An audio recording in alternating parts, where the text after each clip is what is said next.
स्वागत है आप सभी का मेरे YouTube चैनल एजुकेशनल स्टोरी में। आज की कहानी है रविंद्रनाथ टैगोर जी की कहानी अनाथ। अगर आपको हमारी कहानी पसंद आए तो कृपया वीडियो को लाइक एंड सब्सक्राइब ज़रूर करिएगा। चलिए तो कहानी शुरू करते हैं। गांव के किसी एक अभागिन के अत्याचारी पति के तिरस्कृत कर्मों की पूरी व्याख्यान करने के बाद पड़ोसिन तारामती ने अपनी राय संक्षेप में प्रकट करते हुए कहा, आग लगे ऐसी पति के मुँह में। सुनकर जयगोपाल बाबू की पत्नी शशिकला को बहुत बुरा लगा और ठेस भी पहुंची। उसने जवान से तो कुछ नहीं कहा, पर अंदर ही अंदर सोचने लगी कि पति जाति के मुँह में सिगरेट शिकार की आग के सिवा और किसी तरह की आग लगाना या कल्पना करना कम से कम नारी जाति के लिए कभी किसी भी अवस्था में शोभा नहीं देता। शशिकला को गुमसुम बैठा देखकर कठोर हृदय तारामती का उत्साह दूना हो गया। वह बोली, ऐसे कसम से तो जन्म जन्म की रांड भली, और चटपट वहाँ से उठकर चल दी। उसके जाते ही बैठक समाप्त हो गई। शशिकला गंभीर हो गई। वह सोचने लगी, पति की ओर से किसी दोष की वह कल्पना भी नहीं कर सकती जिससे उनके प्रति ऐसा कठोर भाव जागृत हो जाए। विचारते विचारते उसके कोमल हृदय का सारा प्रतिफल अपने प्रवासी पति की ओर उच्छ्वासित होकर दौड़ने लगा। पर जहाँ उसके पति शयन किया करते थे, उस स्थान पर दोनों बाहें फैलाकर वह औंधी पड़ी रही और बार बार तकिए को छाती से लगाकर चूमने लगी। तकिए में पति के सिर के तेल की सुगंध को वह महसूस करने लगी और फिर द्वार बंद करके बक्से में से पति का एक बहुत पुराना चित्र और स्मृति पत्र निकालकर बैठ गई। उस दिन की स्तब्ध दोपहरी उसकी इसी प्रकार कमरे में एकांत चिंता, पुरानी स्मृति और व्यथा के आंसुओं में बीत गई। शशिकला और जयगोपाल बाबू का दाम्पत्य जीवन कोई नया हो सो बात नहीं है। बचपन में शादी हुई थी और इस दौरान में कई बाल बच्चे भी हो गए। दोनों ने बहुत दिनों तक एक साथ रहकर साधारण रूप में दिन काटे। किसी भी ओर से इन दोनों के अपरिमित स्नेह को देखने कभी कोई नहीं आया। लगभग 16 वर्ष की एक लंबी अवधि बिताने के बाद उसके पति को महज कामधाम ढूंढने के लिए अचानक परदेश जाना पड़ा और विच्छेद ने शशि के मन में एक प्रकार का प्रेम का तूफान खड़ा कर दिया। विरह बंधन में जितनी खिंचाई होने लगी, कोमल हृदय की फांसी उतनी ही कड़ी होने लगी। इस ढीली अवस्था में जब उसका अस्तित्व भी मालूम नहीं पड़ा, तब उसकी पीड़ा अंदर से टीसे मारने लगी। इसी से इतने दिन बाद इतनी आयु में बच्चों की माँ बनकर शशिकला आज बसंत की दोपहरिया में निर्जन घर में निर्भय सैया पर पड़ी नववधू कैसा सुख स्वप्न देखने लगी, जो इसने अज्ञात रूप जीवन के आगे से बहा चला गया है। सहसा आज उसी के भीतर जागकर मन ही मन बहाव से विपरीत तैरकर पीछे की ओर बहुत दूर पहुंचना चाहती है, जहां स्वर्णपुरी में कुंज बनों की भरमार है और स्नेह की उन्माद अवस्था। किंतु उस अतीत के स्वर्णिम सुख में पहुंचने का अब उपाय क्या है, फिर स्थान कहाँ है। सोचने लगी, अब की बार जो वह पति को पास पाएगी, तब जीवन की इन शेष घड़ियों को और बसंत की आभा भी निसफल नहीं होने देगी। कितने ही दिवस, कितने ही बार उसने छोटी मोटी बातों पर वाद विवाद करके, इतना ही नहीं, उन बातों पर कलह कर करके पति को परेशान कर डाला है। आज अतृप्त मन ने भी एकांत इच्छा से संकल्प किया कि भविष्य में कदापि संघर्ष न करेगी, कभी भी उनकी इच्छा के विरुद्ध नहीं चलेगी, उनकी आज्ञा को पूरी तरह पालेगी, सब काम उनकी तबीयत के अनुसार किया करेगी। स्नेह युक्त विनम्र हृदय से अपने पति का बुरा भला व्यवहार सब चुपचाप सह लिया करेगी। कारण पति सर्वस्व है, पति प्रियतम है, पति देवता है। बहुत दिनों तक शशिकला अपने माता पिता की एकमात्र लाडली बेटी रही है। उन दिनों जयगोपाल बाबू वास्तव में मामूली नौकरी किया करते थे, फिर भी भविष्य के लिए उसे किसी प्रकार की चिंता न थी। गांव में जाकर पूर्ण वैभव के साथ रहने के लिए उसके ससुर के पास पर्याप्त मात्रा में चल अचल संपत्ति थी। इसी बीच बिल्कुल ही असमय में शशिकला के वृद्ध पिता काली प्रसन्न के यहाँ पुत्र ने जन्म लिया। सत्य कहने में क्या है, भाई के इस जन्म से शशिकला को बहुत दुख हुआ और जयगोपाल बाबू भी इस नन्हे साले को पाकर विशेष प्रसन्न नहीं हुए। अधिक आयु में बच्चा होने के कारण उस पर माता पिता के लाड़ प्यार का कोई ठिकाना न रहा। उस नवजात छोटे दूध पीते निंद्रातुर साले ने अपनी अज्ञानता में न जाने कैसे अपने कोमल हाथों की छोटी छोटी मुट्ठियों में जयगोपाल बाबू की सारी आशाएं पीसकर जब चकनाचूर कर दी, तब वह आसाम के किसी छोटे बगीचे में नौकरी करने के लिए चल दिया। सबने कहा सुना कि पास में ही कहीं छोटा मोटा काम धंधा खोज करके यहीं रहो तो अच्छा हो, किंतु चाहे गुस्से के कारण से हो या गैरों की नौकरी करने में शीघ्र ही अमीर बनने की धुन से हो, उसने किसी की बात पर ध्यान नहीं दिया। शशि को बच्चों के साथ उसके मायके में छोड़कर वह आसाम चला गया। विवाह के उपरांत इस दंपत्ति में यह पहला विच्छेद था। पति के चले जाने से शशि को दुधमुहे भाई पर बड़ा क्रोध आया, जो मन की पीड़ा को स्पष्ट रूप में कह नहीं सकता। उसी को क्रोध अधिक आता है। छोटा सा नवजात शिशु माँ के स्तनों को चूमता और आंख मीचकर निश्चिंतता से सोता, और उसकी बड़ी बहन अपने बच्चों के लिए गर्म दूध, ठंडा भात, स्कूल जाने की देर इत्यादि अनेक कारणों से रात दिन रूठकर मुँह फुलाए रहती और सारे परिवार को परेशान करती। थोड़े दिन बाद ही बच्चे की माँ का स्वर्गवास हो गया। मरते समय माँ अपने गोद के बच्चे को लड़की के हाथ सौंप गई। अब तो बहुत ही शीघ्र मातृहीन शिशु ने अपने कठोर हृदय दीदी का हृदय जीत लिया।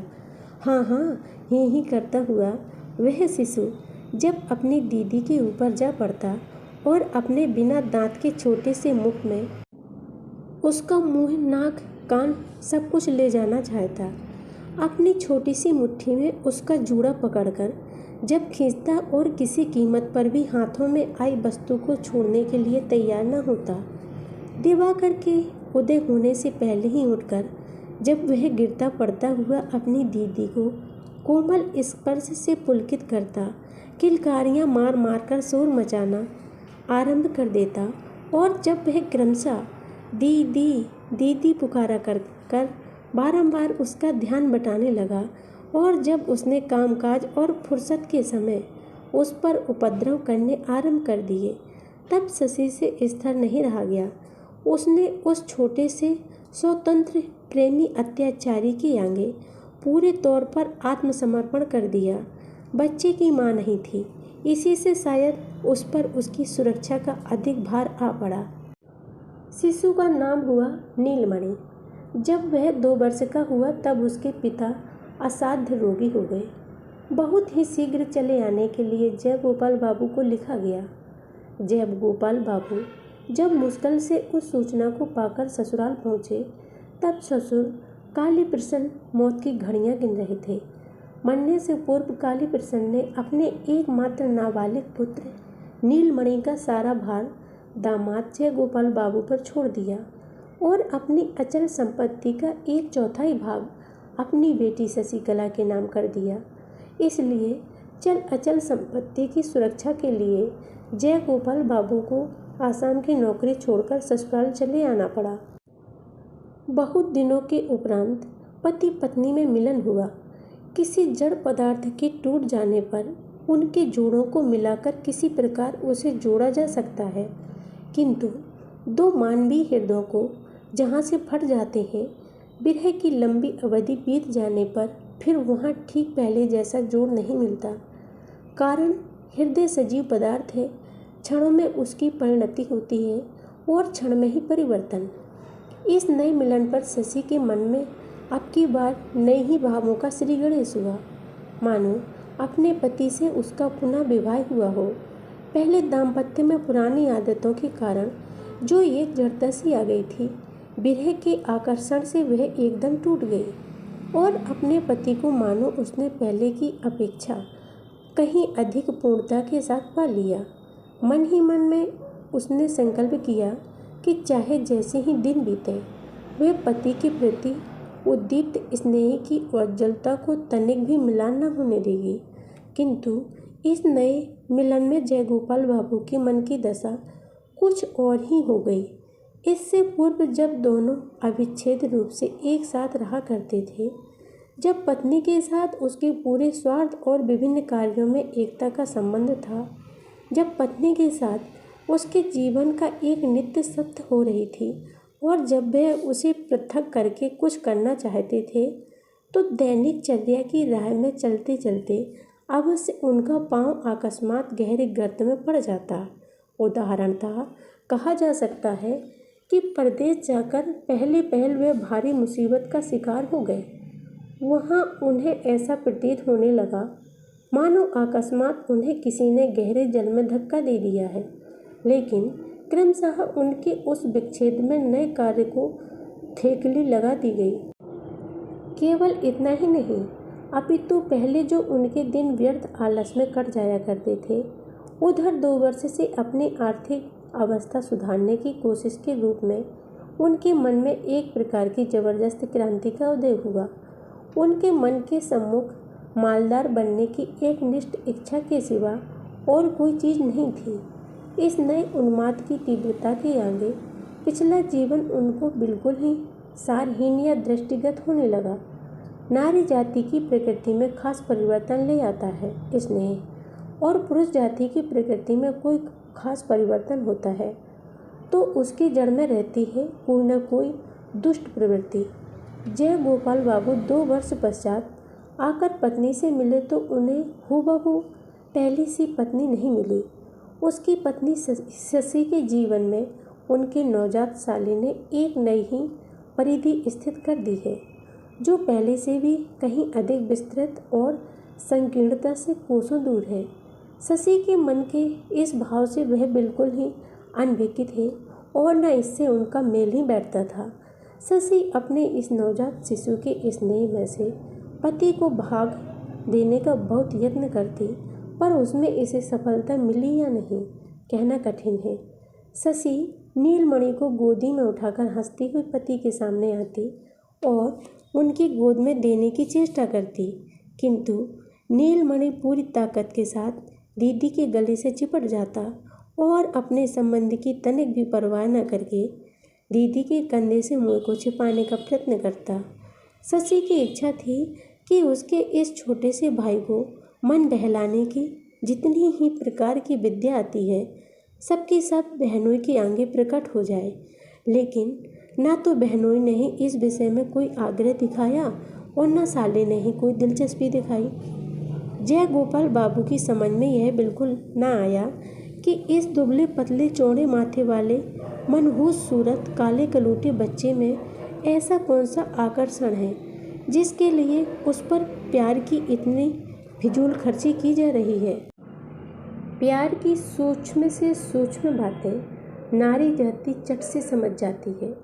शशि तुरंत ही समझ गई कि जयगोपाल बाबू को नीलमणि के प्रति कोई खास रुचि नहीं है और वह शायद मन से उसे चाहते भी नहीं है।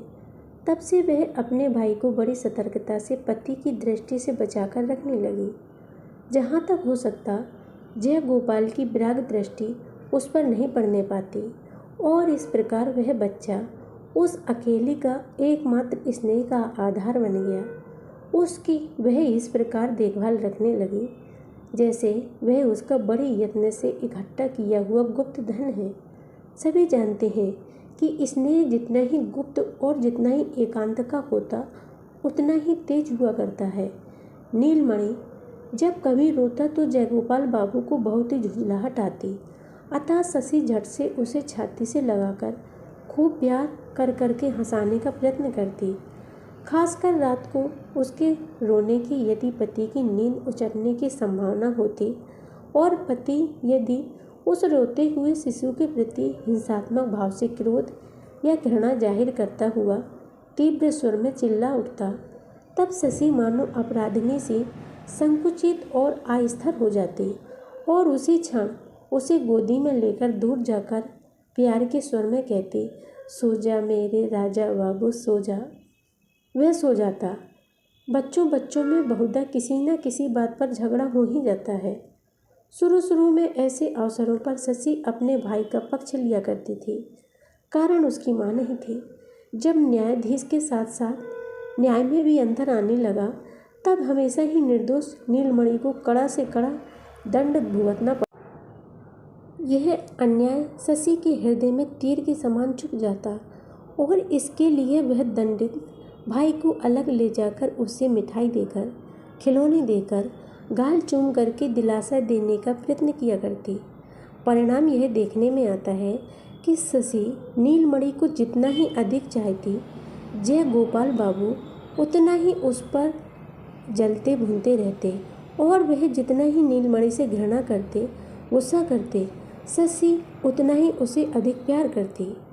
जय गोपाल बाबू उन इंसानों में से हैं जो कि अपनी पत्नी के साथ कठोर व्यवहार नहीं करते और शशि भी उन स्त्रियों में से है जो स्नेह के साथ चुपचाप पति की बर्बर सेवा किया करती है।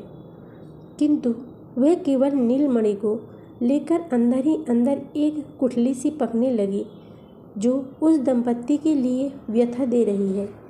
इस प्रकार की नीरव द्वंद्व का गोपनीय आघात प्रतिघात प्रकट संघर्ष की अपेक्षा कहीं अधिक कष्टदायक होता है। यह बात उन समवयस्कों से छिपाना कठिन है जो कि विवाहित दुनिया की ओर सैर कर चुके हों।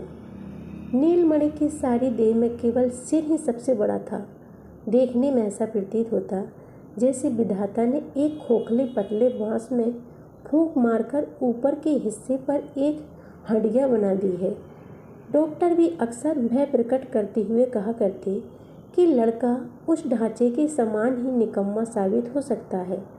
बहुत दिनों तक उसे बात करना और चलना नहीं आया।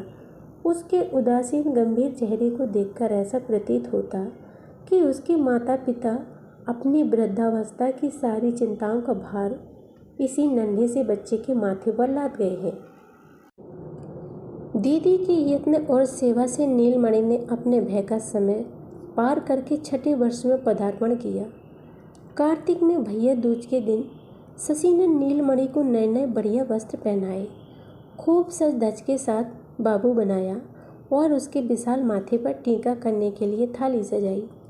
भैया को पटले पर बिठाकर अंगूठे में रोली लगाकर टीका लगा ही रही थी कि इतने में पूर्वोक्त मुंहफट पड़ोसिन तारा आ पहुंची और आने के साथ ही बात में शशि के साथ संघर्ष आरंभ कर दिया। वह कहने लगी, हाय हाय, छिपे छिपे भैया का सत्यानाश करके ठाट बाट से लोग दिखाऊ टीका करने से क्या फायदा। सुनकर शशि पर एक साथ आश्चर्य, क्रोध और वेदना की दामनी सी टूट पड़ी। अंत में उसे सुनना पड़ा कि वे दोनों औरत मर्द मिलकर सलाह करके नाबालिग नीलमणि की अचल संपत्ति को मालगुजारी वसूली में नीलाम करवाकर पति के फुफेरे भाई के नाम खरीदने से साजिश कर रहे हैं। शशि ने सुनकर कोसना शुरू किया, जो लोग इतनी बड़ी झूठी बदनामी कर रहे हैं, भगवान करे उनकी जीभ जल जाए। और अश्रु बहाती हुई सीधी वह पति के पास पहुंची तथा उनसे सब बात कह सुनाई। जय गोपाल बाबू ने कहा, आजकल के ज़माने में किसी का भरोसा नहीं किया जा सकता। उपेंद्र मेरा सगा फुफेरा भाई है। उस पर सारी अचल संपत्ति का भार डालकर मैं निश्चिंत था। उसने कब मालगुजारी नहीं भरी और कब नीलाम में हासिलपुर खरीद लिया, मुझे कुछ पता ही नहीं लगा। शशि ने आश्चर्य के साथ पूछा, तुम नालिश नहीं करोगे? जय गोपाल बाबू ने कहा, भाई के नाम नालिश कैसे करूं? और फिर नालिश करने से कुछ फल भी नहीं निकलेगा। गांठ से और रुपए पैसे की बर्बादी होगी। पति की बात पर भरोसा करना शशि का कर्तव्य है, किंतु वह किसी भी तरह भरोसा न कर सकी। तब फिर उसकी अपनी सुख की घर गृहस्थी और स्नेह का दाम्पत्य जीवन सब कुछ सहसा भयानक रूप में उसके समक्ष आ खड़ा हुआ। जिस घर द्वार को वह अपना आश्रय समझ रही थी, अचानक देखा कि उसके लिए वह एक निष्ठुर फांसी बन गया है, जिसने चारों ओर से उन दोनों बहन भाई को घेर रखा है। वह अकेली अबला है, असहाय। नीलमणि को कैसे बचाए उसके कुछ समझ में नहीं आता। जैसे जैसे वह सोचने लगी, वैसे वैसे भय और घृणा से संकट में पड़े हुए अबोध भाई पर उसका प्यार बढ़ता ही गया। उसका हृदय ममता और आंखें आंसुओं से भर आईं।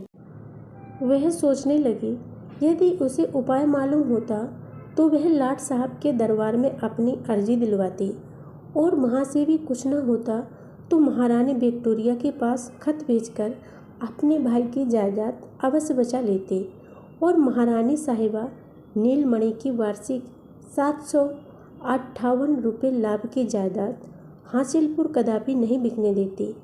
इस प्रकार शशि जबकि सीधा महारानी विक्टोरिया के दरबार में न्याय करा के अपने फुफेरे देवर को ठीक करने का उपाय सोच रही थी, तब सहसा नीलमणि को तीव्र ज्वर चढ़ाया और ऐसा दौरा पड़ने लगा कि हाथ पांव तन गए और बारंबार बेहोशी बढ़ने लगी।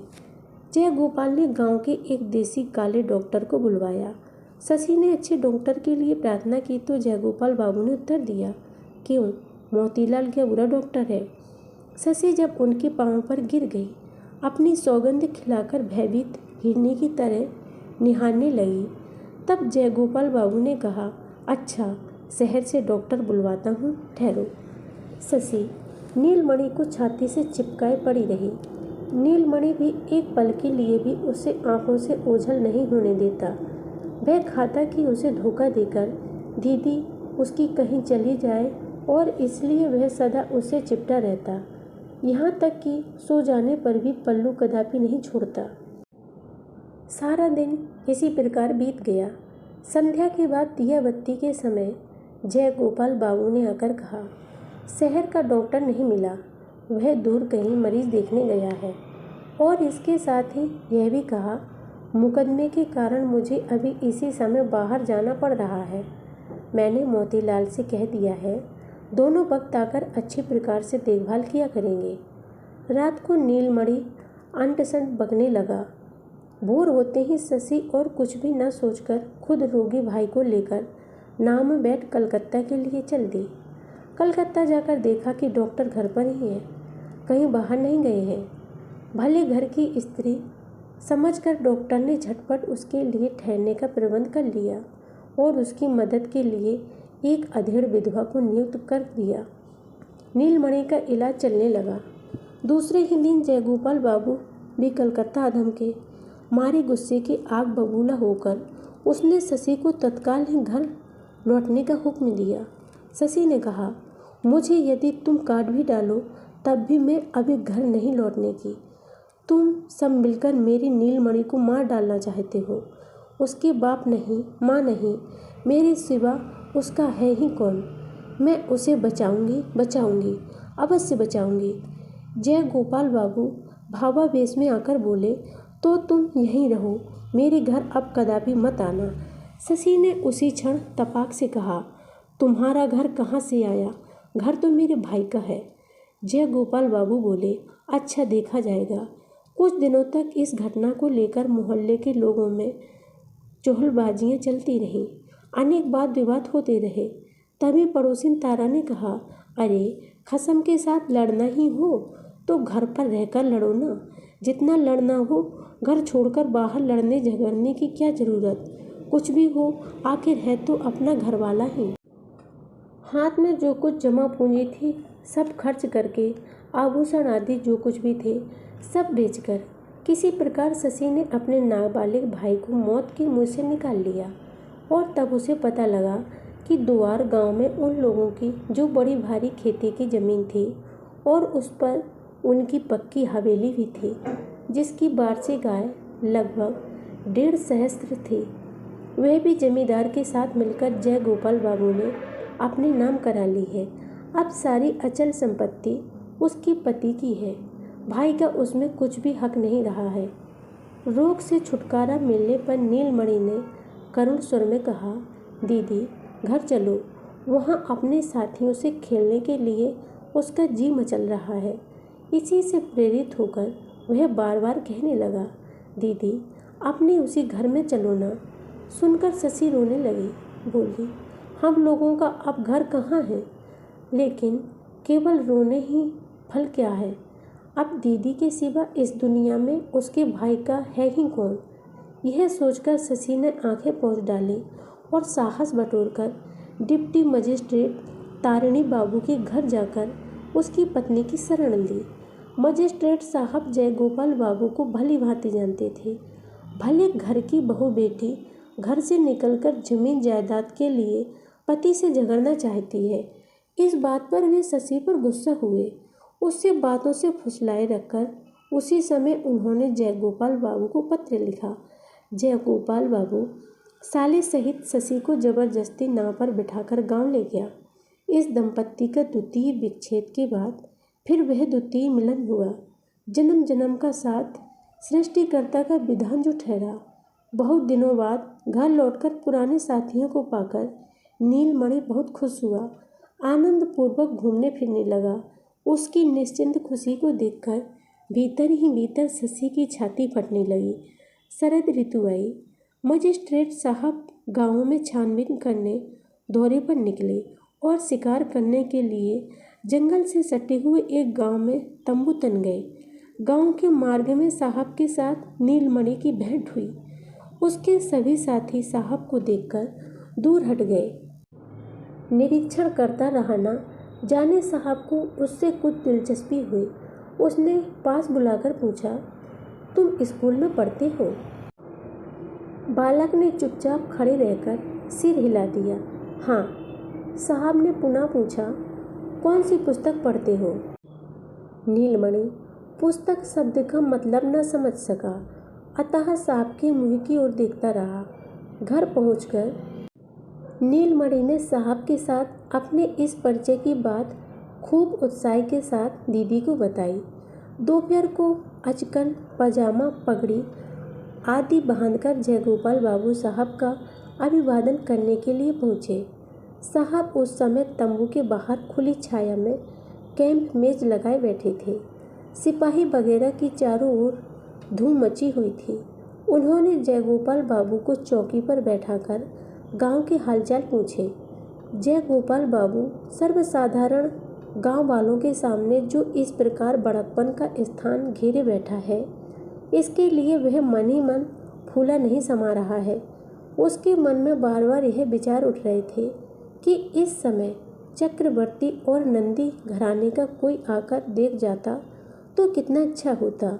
इतने में नीलमणि को साथ लिए अब गुंठन ताने एक स्त्री सीधी साहब के सामने आकर खड़ी हो गई। बोली, साहब, आपके हाथ में इस अनाथ भाई को सौंप रही हूँ, आप इसकी रक्षा कीजिए। साहब पूर्व परिचय गंभीर प्रकृति वाले बालक को देखकर उसके साथ वाली स्त्री को भले घर की बहू बेटी समझकर उसी क्षण उठ के खड़े हो गए। बोले, आप तंबू में आइए, मुझे जो कुछ कहना है वह यहीं कहूँगी। जयगोपाल बाबू का चेहरा फीका पड़ गया और घबराहट के मारे ऐसा हो गया मानो अंगारे पर अचकन उसका पांव पड़ गया हो। गांव के लोग तमाशा देखने के लिए खिसक खिसक कर पास आने की चेष्टा करने लगे। तभी साहब ने बैत उठाया और सब भाग खड़े हुए। तब फिर शशिकला ने अपने अनाथ भाई का हाथ थामते हुए उस अनाथ बच्चे का सारा इतिहास शुरू से आखिर तक कह सुनाया। जयगोपाल बाबू ने बीच बीच में रुकावट डालने की चेष्टा की, पर साहब ने गरजकर उसे जहाँ का तहाँ बैठा दिया। चुप रहो, और बैत के संकेत से उसे चौकी से उठाकर सामने खड़ा होने का हुक्म दिया। जयगोपाल बाबू शशि को मन ही मन कोसता हुआ सामने खड़ा रहा और नीलमणि अपनी दीदी से बिल्कुल चिपटकर मुंह बनाए चुपचाप खड़ा सुनता रहा। शशि की बात सुन लेने पर साहब ने जयगोपाल बाबू से कई प्रश्न पूछे और उनका उत्तर पाकर बहुत देर तक चुप रहकर शशि को संबोधित करके बोले, बेटी, यह मामला मेरी कचहरी में नहीं चल सकता, पर तुम बेफिक्र रहो। इस विषय में मुझे जो कुछ करना होगा अवश्य करूँगा। तुम इस अनाथ भाई को लेकर बेधड़क घर जा सकती हो। शशि ने कहा, साहब, जब तक इस अनाथ को अपना मकान नहीं मिल सकता तब तक इसे लेकर घर जाने का साहस मैं नहीं कर सकती। अब यदि आप इसे अपने पास नहीं रखते तो और कोई भी इस अनाथ की रक्षा नहीं कर सकता। साहब ने पूछा, तुम कहाँ जाओगी? शशि ने उत्तर दिया, मैं अपने पति के घर लौट जाऊंगी, मेरी कुछ फिक्र नहीं है।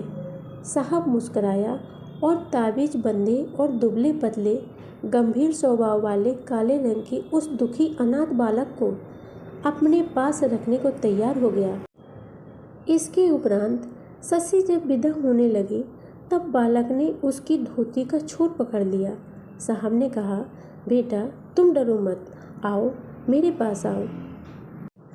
अब गुंठन के भीतर आंसुओं से झरना बहाते और पहुँचते हुए अनाथ की दीदी ने कहा, मेरा राजा भैया है ना, जा जा साहब के पास जा, तेरी दीदी तुझसे फिर मिलेगी। अच्छा, इतना कहकर उसने नीलमणि को उठा छाती से लगा लिया और माथे पर पीठ पर हाथ फेरकर किसी प्रकार उसके पतले हाथों से अपने धोती का छोर छुड़ाया और बड़ी तेजी से वहाँ से चल दी। साहब ने तुरंत ही बाएं हाथ से उस अनाथ बालक को रोक लिया और बालक दीदी दीदी चिल्लाता हुआ जोर जोर से रोने लगा। शशि ने एक बार मुड़कर दूर से अपना दाहिना हाथ उठाकर अपनी ओर से उसे चुप होने के लिए सांत्वना दी और अपने टूक टूक हुए हृदय को लेकर और भी तेजी से आगे निकल गई। फिर बहुत दिनों तक उस पुरानी हवेली में पति पत्नी का मिलन हुआ। सृष्टिकर्ता का विधान जो ठहरा, लेकिन यह मिलन अधिक दिन तक न रह सका। कारण इसके कुछ दिन बाद एक दिन भोर होते ही गांव वालों ने सुना कि रात को जयगोपाल बाबू की स्त्री हैजे से मर गई और रात ही को उसका अंतिम संस्कार हो गया। विदा के समय शशि अपने अनाथ भाई को वचन दे गई थी कि उसकी दीदी उससे फिर मिलेगी। पता नहीं उस वचन को वह निभा सकी अथवा नहीं। धन्यवाद। अगर आपको हमारी कहानी पसंद आए तो कृपया वीडियो को लाइक एंड सब्सक्राइब जरूर करिएगा। धन्यवाद।